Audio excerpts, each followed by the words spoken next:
Hello friends, आपका स्वागत है सिविलियन क्लासेस में। तो प्यारे बच्चों, आज हम शुरुआत करने जा रहे हैं 6 सेमेस्टर का एक बहुत ही इंपॉर्टेंट सब्जेक्ट जिसका नाम है डिजाइन ऑफ कंक्रीट स्ट्रक्चर। तो प्यारे बच्चों, डिजाइन ऑफ कंक्रीट स्ट्रक्चर का इन शॉर्ट हम लोग बोलेंगे आरसीसी। क्या बोलेंगे प्यारे बच्चों? आरसीसी हम बराबर बोलेंगे। आरसीसी का फुल फॉर्म है प्यारे बच्चों reinforced cement concrete. Reinforced cement concrete. प्यारे बच्चों, रेनफोर्स्ड सीमेंट कंक्रीट को पढ़ने से पहले आपको जानना होगा कि पीसीसी क्या होता है। पीसीसी क्या होता है? तो प्यारे बच्चों, आपको ऑलरेडी पता है कि पीसीसी क्या होता है। पीसीसी का मतलब क्या है? Plain cement concrete. Plain cement concrete क्या होता है प्यारे बच्चों? It is the mixture of cement that means binding material fine aggregate and coarse aggregate. Binding material fine aggregate coarse aggregate and water. इन सब का जो मिक्सचर होता है वो कहलाता है आपका PCC that means plane cement concrete या सिंपल कंक्रीट कहते हैं ना। तो प्यारे बच्चों, आरसीसी जो है रेनफोर्स्ड सीमेंट कंक्रीट में क्या है? पीसीसी में सिर्फ क्या डाल दिया जाता है? रेनफोर्समेंट डाल दिया जाता है, दैट मीन्स स्टील डाल दिया जाता है। अगर किसी पीसीसी में आप रेनफोर्समेंट ऐड करते हैं तो वह जो मिक्सचर है वो क्या लाएगा? Reinforced cement concrete mixture. तो पहले बच्चों, अगर इसका हमको डिफिनेशन देना होगा, किसका देंगे? आरसीसी का डिफिनेशन क्या देंगे? It is the mixture of cement sand coarse aggregate reinforcement and required amount of water। ठीक है मेरे बच्चों, तो देखिए हमने यहाँ पे क्या बोला? It is the mixture of cement sand coarse aggregate reinforcement and water. RCC किसका मिक्सचर है प्यारे बच्चों? Cement sand coarse aggregate steel and water. तो प्यारे बच्चों यहाँ पे लिखे हैं RCC equal to cement sand coarse aggregate water and reinforcement. प्यारे बच्चों, अब देखिए इस पोर्शन को क्या कहा जाता है? इस पोर्शन को या तो कंक्रीट या तो पीसीसी कहा जाता है। तो हम क्या बोलेंगे? आरसीसी क्या है? PCC plus reinforcement that means steel. RCC किसका मिक्सचर है? आप बोल सकते हैं the mixture of PCC and reinforcement. अब बात ये उठता है प्यारे बच्चों कि जब हमारे पास पीसीसी मटेरियल था तो आरसीसी मटेरियल लाने का जरूरत क्यों पड़ा? मतलब जब हम कोई छत बनाते हैं, जब हम कोई बीम्स वगैरह बनाते हैं तो पीसीसी का ही क्यों नहीं बना देते हैं? उसमें छड़ डालने का क्या जरूरत पड़ता है? उसमें आरसीसी मटेरियल से ही बीम या स्लैब बनाने का जरूरत क्यों पड़ता है? तो देखिए प्यारे बच्चों, इसके पूरे कॉन्सेप्ट को आप समझ लीजिए, तब आपको मजा आएगा आरसीसी पढ़ने में, तब आपको इसकी खूबसूरती पता चलेगी इस सब्जेक्ट का। तो देखिए प्यारे बच्चों, मान लेते हैं कोई बीम है, यह मान लिए प्यारे बच्चों कोई बीम है जो कि आपका मान लेते हैं सिंपली सपोर्टेड है। मान लेते हैं प्यारे बच्चों सिंपली सपोर्टेड है। अब इस बीम पे प्यारे बच्चों मान लेते हैं यूनिफॉर्मली डिस्ट्रीब्यूटेड लोड लग रहा है। मान लेते हैं इस बीम में कैसा लग रहा है? सिंपली सपोर्टेड बीम, इस सिंपली सपोर्टेड बीम पे यूनिफॉर्मली डिस्ट्रीब्यूटेड लोड लग रहा है। प्यारे बच्चों, किसी भी बीम पे अगर कोई लोड लगेगा, ट्रांसवर्स डायरेक्शन में अगर लोड लगता है तो क्या होगा? वह बीम डिफ्लेक्ट होगा, डिफॉर्म होगा, झुक जाएगा। तो देखिए प्यारे बच्चों, मान लीजिए ये बीम जो है ना झुक के ऐसा हो गया।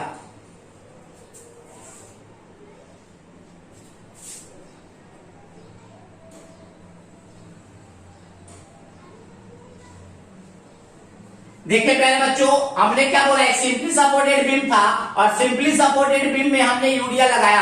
यूडियल लोड के कारण ये बीम क्या हो गया? डिफ्लेक्ट हो। इतना नहीं होता जितना हम दिखा रहे हैं, बट आपको दिखाने के लिए हम इतना डिफ्लेक्ट कर दिए है ना। तो प्यारे बच्चों, मानिए इस लोड के कारण ये इतना डिफ्लेक्ट हो गया। अब देखिए प्यारे बच्चों,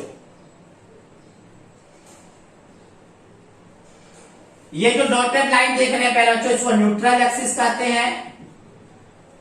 आगे इसका हम डिफिनेशन भी देंगे। ये आपका न्यूट्रल एक्सिस है। अब देखिए प्यारे बच्चों, अगर आप ध्यान से देख रहे होंगे तो इस न्यूट्रल एक्सिस के ऊपर देख रहे हैं कि जो बीम का लेंथ है ना वो कम गया है। ऐसा आपको दिख रहा है? देखिए पहले बीम का लेंथ ये था और डिफ्लेक्ट होने के बाद इतना हो गया है ना। तो इसका मतलब क्या है? इस न्यूट्रल एक्सिस के ऊपर आपके बीम का लेंथ क्या हुआ है? कम गया। और लेंथ कम होता है प्यारे बच्चों? लेंथ कम होता है जब उस पर कॉम्प्रेसिव फोर्स लगता है। दैट मीन्स इस एक्सिस के ऊपर, मतलब न्यूट्रल एक्सिस के ऊपर जो बीम है वो कॉम्प्रेशन जोन में है। कौन से जोन में है? कंप्रेशन जोन में। ये हम कैसे पकड़े कि कंप्रेशन जोन है? क्योंकि प्यारे बच्चों इस एक्सिस के ऊपर आपका क्या हो गया है? लेंथ कम गया है, और लेंथ तभी कमता है जब उसमें कंप्रेसिव फोर्स डेवलप होगा। चलिए अब इस न्यूट्रल एक्सिस के नीचे देखिए प्यारे बच्चों, पहले एक लेंथ इतना था, अब देखिए ज्यादा लेंथ हो गया है। अब देखिए लेंथ यहां से लेकर यहां तक हो गया है। दैट मीन्स इस न्यूट्रल एक्सिस के नीचे आपको लग रहा होगा कि लेंथ क्या हो गया? बीम का बढ़ गया है। तो बढ़ता कब है प्यारे बच्चों? जब उसमें टेंसाइल फोर्स लग रहा था। जब उसमें टेंसाइल फोर्स लग रहा होगा तो प्यारे बच्चों नीचे टेंसाइल जोन होगा या टेंशन जोन होगा। ठीक है, इस न्यूट्रल एक्सिस के ऊपर कंप्रेशन जोन है, इस न्यूट्रल एक्सिस के नीचे टेंशन जोन। प्यारे बच्चों हम लोग थर्ड सेमेस्टर कंक्रीट टेक्नोलॉजी में पढ़े हैं कि हमारा कंक्रीट जो होता है कंप्रेशन में मजबूत होता है, बट टेंशन में बहुत ही ज्यादा वीक होता है। जितना कंप्रेशन में लोड सह सकता है उसका 10वां भाग टेंशन में लोड सहता है। तो प्यारे बच्चों किसी भी बीम में आपका कंप्रेशन भी आ रहा है, टेंशन भी आ रहा है। कंप्रेशन फोर्स को तो आसानी से सह लेगा, पीसीसी जो है कंक्रीट जो है वो कंप्रेशन को तो सह लेगा, बट टेंशन में सह नहीं पाएगा। तो प्यारे बच्चों हमारा जो पीसीसी स्ट्रक्चर जो होता है कंप्रेशन में मजबूत लेकिन टेंशन में कमजोर होता है। तो टेंशन में कमजोर होता है, उस पर टेंसाइल फोर्स लगेगा तो क्रैक कर जाएगा, टूट जाएगा, क्रैक कर जाएगा, टूट जाएगा। तो हम ये चाहते हैं प्यारे बच्चों कि आप हमारा जो स्ट्रक्चर है वो टेंशन में भी ना टूटे, टेंशन में भी ना टूटे। तो याद रखिएगा क्या करते हैं कि रेनफोर्समेंट ऐड करते हैं, स्टील ऐड करते हैं। कहां ऐड करते हैं? कहां ऐड करेंगे? टेंशन जोन में। कहां ऐड करेंगे? टेंशन जोन में। पहले बच्चों reinforcement must be add in tension zone. क्यों टेंशन जोन में? क्योंकि हमारा जो पीसीसी स्ट्रक्चर होता है या जो कंक्रीट स्ट्रक्चर होता है वो हमारा कंप्रेशन में मजबूत होता है, बट टेंशन में कमजोर होता है। तो जो चीज हमको कमजोर होगा उसी को तो मजबूत करना है। तो कहां पे रेनफोर्समेंट डालेंगे? टेंशन जोन में डालते हैं। याद रख लीजिएगा प्यारे बच्चों कि हमेशा जो छड़ डलाएगा वो टेंशन जोन में डलेगा। अब देखिए आपको समझ में आ गया होगा प्यारे बच्चों कि हमको बीम में छड़ डालने का जरूरत क्यों पड़ा, क्योंकि बीम में टेंशन जोन आता है, उस टेंशन जोन में कंक्रीट कमजोर होता है। तो उसमें हम मजबूत करने के लिए, उस बीम को मजबूत करने के लिए कि ताकि टेंशन जोन में भी क्रैकिंग ना आए, तो क्या डाल देते हैं? रेनफोर्समेंट। और जैसे ही रेनफोर्समेंट डाल दिए तो वो क्या कौन सा बीम हो जाएगा प्यारे बच्चों?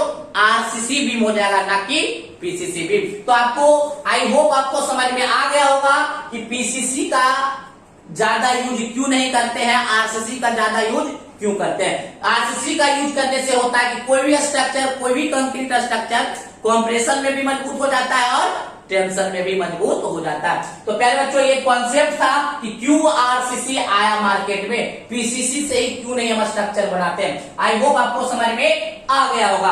अब हम देखेंगे प्यारे बच्चों इसके सिलेबस के बारे में। तो पहले आप इसको नोट डाउन कीजिए।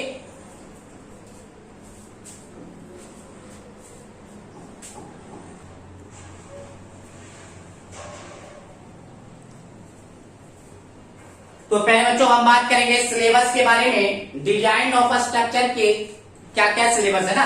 तो पहले बच्चों डिजाइन ऑफ स्ट्रक्चर में हम लोग को पढ़ना है टोटल 8 यूनिट्स। ये सब आपका यूनिट्स है प्यारे बच्चों। पहला है working stress method and pre stress concrete, next है लिमिट स्टेट मेथड, नेक्स्ट है analysis and design of singly reinforced beam, next है analysis and design of doubly reinforced beam, shear bond and development length, analysis and design of T beam, design of slab, design of axially loaded column and footing. पहले बच्चों आपको देख रहे होंगे कि सारे में लिखा हुआ है लिमिट स्टेट मेथड, एलएसएम। मतलब हमको मेनली क्या पढ़ना है? लिमिट स्टेट मेथड से ही न्यूमेरिकल को सॉल्व करना है और वही हमारे एग्जाम में आता है। ठीक है ना। तो पहले बच्चों फिर भी हम लोग वर्किंग स्ट्रेस मेथड को देखते हुए चलेंगे, बराबर हम लोग वर्किंग स्ट्रेस मेथड को देखेंगे। वर्किंग स्ट्रेस मेथड को भी उतने ही एक्सप्लेन से पढ़ेंगे जितना कि हम लोग लिमिट स्ट्रेस से पढ़ेंगे, बट आपके एग्जाम में जो क्वेश्चन आएंगे वो आएंगे लिमिट स्टेट मेथड से। ठीक है प्यारे बच्चों, ये हमारे 8 यूनिट्स है। तो प्यारे बच्चों हम जो आपको आरसीसी स्टार्ट करेंगे एकदम यूनिट 1 से नहीं, आपको स्टार्ट किया जाएगा इंट्रोडक्शन से, क्योंकि बहुत सारे इंट्रोडक्शन हमको इसमें बताना पड़ेगा, तब जाके हमको वर्किंग स्ट्रेस मेथड तक हम पहुंचेंगे। ठीक है प्यारे बच्चों। चलिए अब देखिए प्यारे बच्चों, इस सब्जेक्ट को पढ़ने के लिए फुल्ली न्यूमेरिकल्स पेपर है। ये फुल्ली आपका कौन सा पेपर है? न्यूमेरिकल्स पेपर है। तो प्यारे बच्चों आपको बुक लेना होगा। देखिए बुक आप ले सकते हैं आरसीसी का बुक ले सकते हैं, बीसी पुनामिया का। बट याद रखिएगा पहले बच्चों, उसमें WSM नहीं होना चाहिए, लिमिट स्टेट मेथड वाला होना चाहिए। कौन सा होना चाहिए? लिमिट स्टेट मेथड से होना चाहिए। और नहीं तो आपको लेना होगा नीलम शर्मा। नीलम शर्मा पहले बच्चों, ये जो बुक है ना पहले बच्चों, ये सेमेस्टर के लिए बहुत ही अच्छा है। सेमेस्टर पॉइंट ऑफ व्यू से ये बहुत ही अच्छा है, और ये आपके नॉलेज पॉइंट ऑफ व्यू से, कंपटीशन पॉइंट ऑफ व्यू से बहुत ही अच्छा बुक है बीसी पुनामिया। बट थोड़ा मोटा है ना, लेकिन semester of point of view से आप लेना चाहते हैं तो आप नीलम शर्मा ले सकते हैं, बेस्ट बुक है। ठीक है पहले बच्चों, अब देखिए इस बुक को, इस सब्जेक्ट को पढ़ने से पहले, इस सब्जेक्ट को पढ़ने से पहले आपके पास एक कोड होना चाहिए, क्योंकि हम जितना भी बात करेंगे आरसीसी में वो कोड पे आधारित होगा, इंडियन स्टैंडर्ड कोड पे आधारित होगा, और उस कोड को आपको लेना ही होगा। मतलब इस सब्जेक्ट को स्टार्ट करने से पहले आपको क्या करना होगा? उस कोड को लेना होगा। कोड का क्या नाम है प्यारे बच्चों? अभी हम लिख देते हैं। पहले बुक का नाम आप लोग क्या करिए, नोट डाउन कर लीजिए। ये बुक हम लोग फॉलो क्या करेंगे, सेमेस्टर वाले बच्चे इसको फॉलो करेंगे। अगर आपको मन करना है तो बीसी पुनामिया भी आप ले सकते हैं। चलिए, तो प्यारे बच्चों हम क्या बोले, आरसीसी को अगर पढ़ना है, अगर आरसीसी को बहुत अच्छा करना है सेमेस्टर पॉइंट ऑफ व्यू से भी और कंपटीशन पॉइंट ऑफ व्यू से भी, तो हम क्या करेंगे प्यारे बच्चों? कोड लेंगे। कौन सा कोड? तो हम लिख देते हैं यहाँ पे कोड का नाम, some important code, some important code related to RCC। RCC से रिलेटेड कुछ इंपॉर्टेंट कोड है, बहुत इंपॉर्टेंट कोड है। जो कोड का नाम लिख रहे हैं ना, उस कोड का नाम आपके ऑब्जेक्टिव में भी आता है, तो याद रखिएगा पहले बच्चों, बहुत ही याद रखने वाला भी कोड है।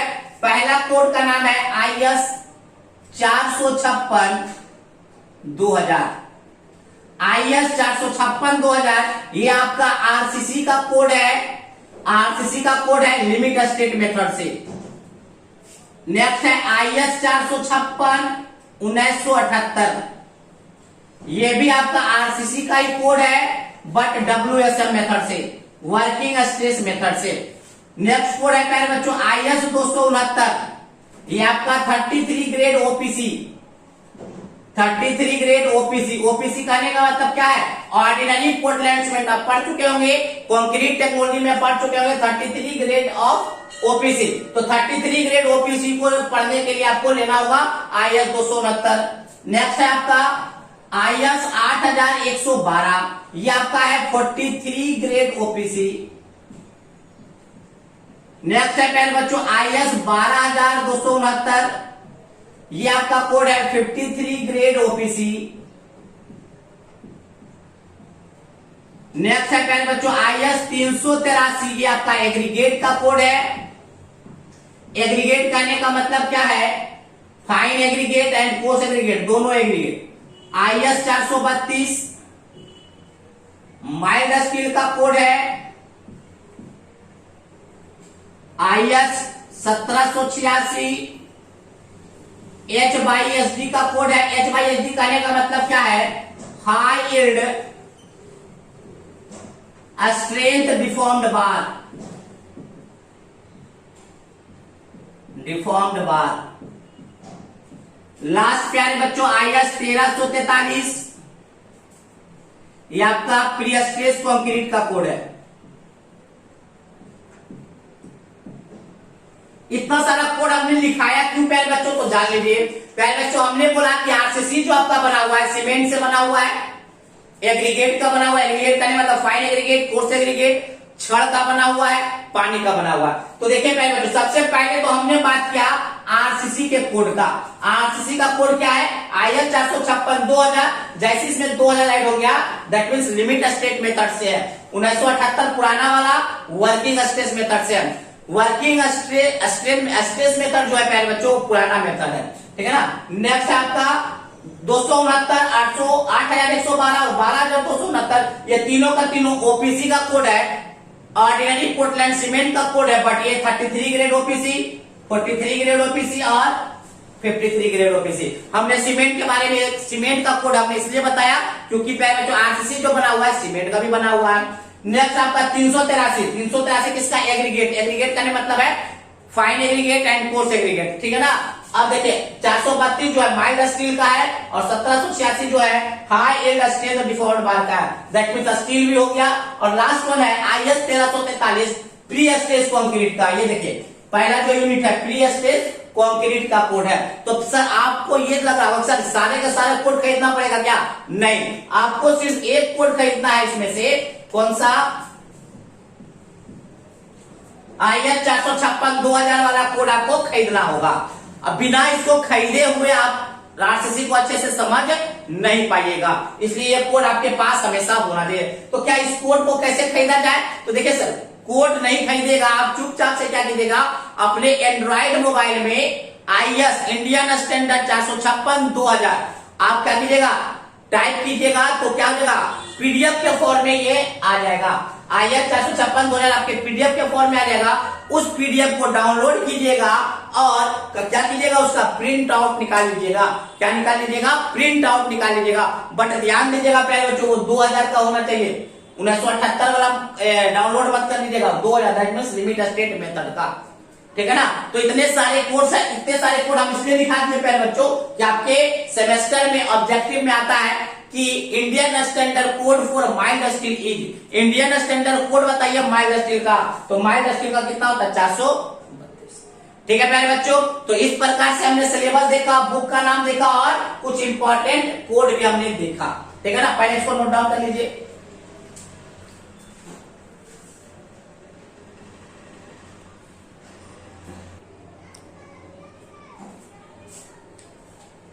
तो पहले बच्चों हम स्टार्ट कर रहे हैं इंट्रोडक्शन से आरसीसी को, है ना। तो पहले बच्चों हम सबसे पहले सवाल से स्टार्ट कर रहे हैं कि आरसीसी में रेनफोर्समेंट की तरह स्टील को क्यों यूज करते हैं? Why steel is used as a reinforcement in RCC structure? RCC structure में रेनफोर्समेंट की तरह स्टील क्यों यूज किया जाता है, ये बताइए। देखिए पहले बच्चों, पहला इसका सबसे जो बेस्ट रीजन है वो ये है कि thermal expansion coefficient of steel is nearly same as thermal expansion coefficient of concrete. देखिए पहले बच्चों, मान लीजिए कोई कंक्रीट का स्ट्रक्चर है, कोई आरसीसी स्ट्रक्चर है, आरसीसी स्ट्रक्चर है, उसके अंदर हमने डाला है क्या? स्टील। ये हमने स्टील डाल दिया। पहले बच्चों अगर मान लीजिए टेम्परेचर का चेंज होता है, मान लीजिए टेम्परेचर बढ़ता है, तो एक आपको पता होगा पहले बच्चों टेम्परेचर के बढ़ने के कारण कोई भी मटेरियल एक्सपेंड होना चाहता है। तो मान लीजिए पहले बच्चों कंक्रीट भी एक्सपेंड होना चाह रहा है और स्टील भी एक्सपेंड होना चाह रहा है, और दोनों का एक्सपेंशन कोफिशिएंट अलग अलग है। मान लीजिए 2 डिग्री सेल्सियस का टेम्परेचर का चेंज हुआ, मान लीजिए 2 डिग्री सेल्सियस टेम्परेचर का चेंज हुआ, ये मान लीजिए 1 mm बढ़ना चाह रहा है और ये 2 mm बढ़ना चाह रहा है। कंक्रीट मटेरियल 1 mm और ये जो मटेरियल रेनफोर्समेंट की तरह जो यूज कर रहे हैं वो 2 mm। पहले बच्चों अब ये सोचिए एक ही, ये दोनों तो कंपोजिट मटेरियल है ना, दोनों, अरे छड़ को डाल दिया कंक्रीट में, मतलब कंपोजिट मटेरियल है। तो कंपोजिट मटेरियल में एक मटेरियल क्या है ज्यादा बढ़ना चाह रहा है और एक मटेरियल कम एक्सपेंड होना चाह रहा है, तो क्या हो जाएगा? क्रैकिंग आ जाएगा प्यारे बच्चों, यहाँ पे क्या आ जाएगा? क्रैकिंग। तो ऐसा मटेरियल हम डालना चाहते हैं जिससे कि टेम्परेचर के चेंज होने पर दोनों मटेरियल का एक्सपेंशन या कॉन्ट्रैक्शन दोनों सेम हो प्यारे बच्चों। तो वो डिपेंड करता है थर्मल एक्सपेंशन कोफिशिएंट पे, thermal expansion coefficient of material पे डिपेंड करता है। तो प्यारे बच्चों स्टील को इसलिए यूज करते हैं एज एन एनफोर्समेंट क्योंकि जितना कंक्रीट का थर्मल एक्सपेंशन कोफिशिएंट है उतना ही लगभग स्टील का है। बस में अगर टेम्परेचर का चेंज होता है तो जितना कंक्रीट आगे बढ़ेगा एक्सपेंड होगा उतना ही स्टील भी एक्सपेंड होना चाहेगा। जितना कंक्रीट आपका कॉन्ट्रैक्ट होगा ठंडा होने के बाद उतना ही स्टील भी कॉन्ट्रैक्ट होना चाहेगा, ठीक है मेरे बच्चों। तो इसी का ये सबसे बेस्ट रीजन है कि स्टील को यूज करने का आरसीसी स्ट्रक्चर में। तो हमने यही लिखा है thermal expansion coefficient of steel is nearly same as thermal expansion coefficient of concrete. पहले बच्चों थर्मल एक्सपेंशन कोफिशिएंट स्टील का जो होता है वो लगभग क्या है? कंक्रीट के थर्मल एक्सपेंशन कोफिशिएंट के बराबर है। वो होता कितना है? थर्मल एक्सपेंशन को अल्फा से नोट करते हैं, तो thermal expansion coefficient of steel और कंक्रीट दोनों का सेम है। कितना है? 12 × 10⁻⁻6 पर डिग्री सेल्सियस, 12 × 10⁻⁻6 पर डिग्री सेल्सियस। दूसरा रीजन है कि स्टील आपका डक्टाइल मटेरियल है, स्टील आपका क्या है? डक्टाइल मटेरियल है। तीसरा रीजन है कि स्टील का जो यंग्स मॉडुलस होता है, ई का जो वैल्यू होता है वो कंप्रेशन जोन और टेंशन जोन दोनों जोन में सेम होता है। तो प्यारे बच्चों, Young's modulus of steel in compression zone as well as tension zone is same, दोनों जोन में सेम होता है। कितना होता है? तो यंग्स मॉडुलस ऑफ स्टील होता है 2 × 10⁵ न्यूटन पर मिलीमीटर स्क्वायर। न्यूटन पर मिलीमीटर स्क्वायर को क्या बोलते हैं प्यारे बच्चों? Mega pascal.